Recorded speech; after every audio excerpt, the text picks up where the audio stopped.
autonomous weapon systems present similar but also distinct ethical issues of autonomous vehicles.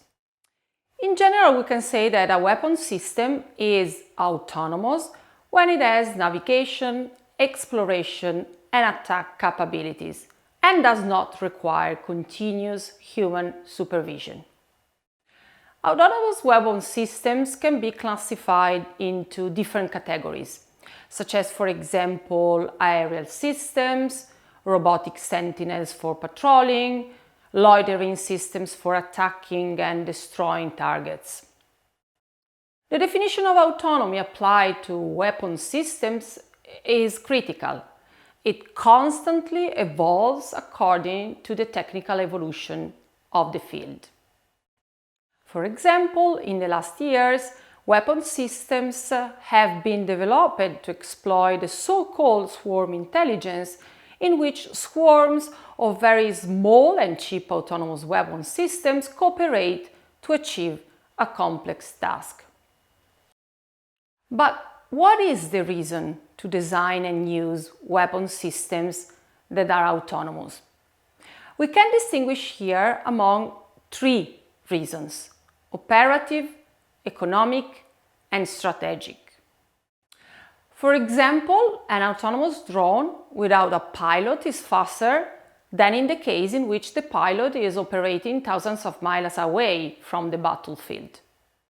Moreover, autonomous weapon systems require fewer human operators than traditional ones. Hence, costs of operations are reduced. And finally, those systems play a strategic role for increasing military power and revising geopolitical relationships.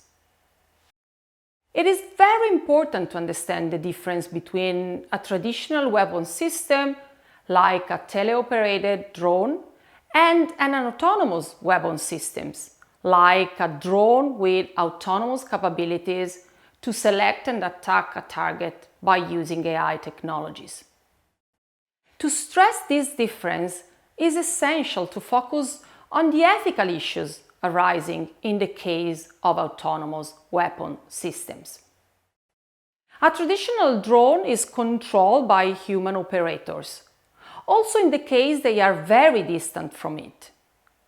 An autonomous weapon, instead, is programmed to decide to attack in an autonomous way. In other words, in the case of a drone, the command and control chain is preserved, and responsibility can always, at least in principle, be attributed to humans. Whereas this human control is not preserved in autonomous weapon systems, and some decisions of attack can be taken by the weapon system in a partially independent way from the human operator. In the current debate about the moral issues of autonomous weapon systems, pros and cons of developing and using them are discussed. Roboticist Ronald Arkin argues for the pros of these systems. He stresses how artificial systems in this context are immune to the necessity of autoconservation and to the emotional reactions typical of humans. According to Arkin, these systems should be designed in a way to respect the international norms regulating warfare context. On the opposite, roboticist Noel Sharkey argues that we do not have at the moment any proof that autonomous weapon systems can better adhere to these international norms. Moreover, the interactions among these autonomous weapons are very difficult to be predicted, and they are too fast to be under human control. Sharkey contributed in a significant way to the campaign started in 2012 called Stop Killer Robots, whose goal is to ban autonomous weapon systems able to attack targets without any human intervention. On these positions greatly vary. For example, in a document of March 2021, the US National Security Commission on Artificial Intelligence has declared that the Commission does not support a global prohibition of AI-enabled and autonomous weapon systems. Let's consider now the debate on autonomous weapon systems in the context of duty ethics. Duty ethics, also known as deontological ethics, is the class of approaches in ethics in which an action is considered morally right if it is in agreement with a certain moral rule.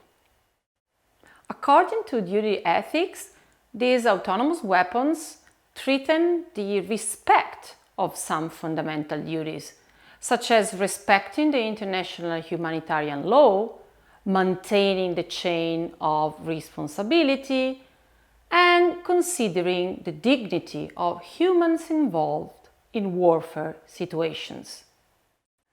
The respect of dignity requires that any decision regarding the life or death of any human being should be taken only by other humans, capable of feeling empathy and appreciating the value of human life. To respect the international humanitarian law, the proportionality principle plays a very important role. This principle refers to the fact that military attacks should be limited to those targets whose destruction contributes to a military advantage. A major element to correctly apply this principle is to be able to distinguish between those subjects that are active in the warfare situations and those enemies that are instead out of action and showing the intention to surrender. How is it possible for an artificial system to recognize the behaviors of those soldiers who express their intention of surrendering? Indeed, this intention can be expressed in many different and not conventional ways. How is it possible to avoid the perceptual errors typical of an artificial system that can be easily overcome by common sense in the case of humans? These questions do not have at the moment any satisfactory answer. In particular, if we think of military contexts that are unpredictable and subjected to many changes. Let's see now how complex it is to maintain the chain of responsibility that is required by the international humanitarian law. Let's suppose an autonomous weapon system attacking a school bus, confused with a military target due to some perceptual errors. Who should be considered morally responsible in this case? Not the autonomous system, that is not a moral agent.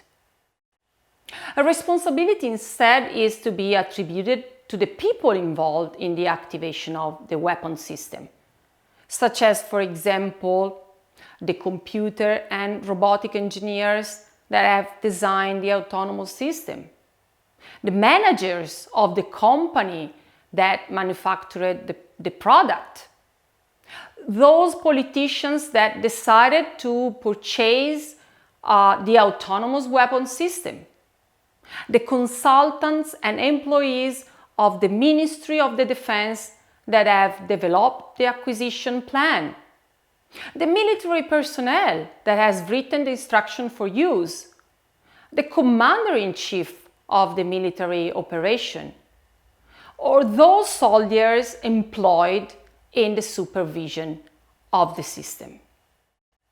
From this long list, it is clear that none of these agents has contributed in a significant way to the accident, and that here we can observe a gap in the attribution of responsibility.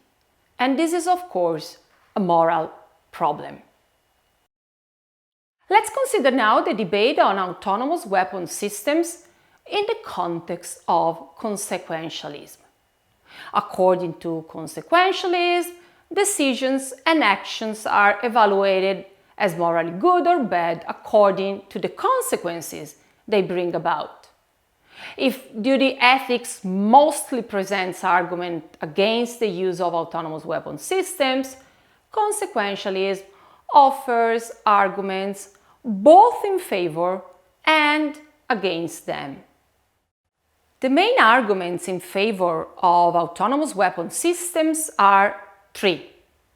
First, autonomous weapon systems can guarantee better precision to attack military targets.